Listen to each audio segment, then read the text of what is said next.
सुमनताई संग्राम तोगरे लोकशाहीर अण्णाभाऊ साठे पुरस्काराने सन्मानित। सुमनताई तोगरे नाव घेतले की थोर समाजसेविका हेच विधान पुढे येते। आजपर्यंत त्यांनी अनेक वाड्या वस्त्या गावोगावी जाऊन कपडे औषधे गोळ्या वाटून समाजाविषयी असलेली मानवतेची भावना जपली आहे। कोरोनासारख्या महाभयंकर साथीच्या आजाराच्या वेळीही सुमनताई तोगरे व त्यांचे पती संग्राम तोगरे हे उभयता घाबरून गप्प बसले नाहीत, तर त्यांनी त्याही काळात मोफत औषधे वाटण्याचे कार्य केले। स्वतः ज्येष्ठ नागरिक असूनही ते आपले समाजसेवेचे कार्य अविरत करत आहेत।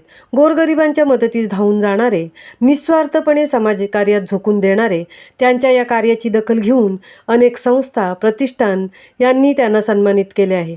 आणि आताही 2022-23चा लोकशाहीर अण्णाभाऊ साठे समाजसेविका पुरस्कार महाराष्ट्र शासनाच्या वतीने प्रदान करून त्यांना गौरवण्यात आले आहे।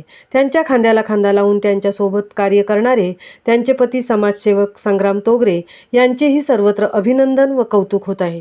सुमनताई संग्राम तोगरे यांना दिलेल्या पुरस्काराचे स्वरूप मायेची उबदार शाल, भारतीय संविधान पुस्तक, साहित्यरत्न लोकशाहीर अण्णाभाऊ साठे पदक, प्रमाणपत्र, 5 स्टार हॉटेलमध्ये जेवण तसेच निवास प्रवास खर्च आणि रोख रुपये 25,000 एवढे मानधन देऊन त्यांना गौरवण्यात आले आहे।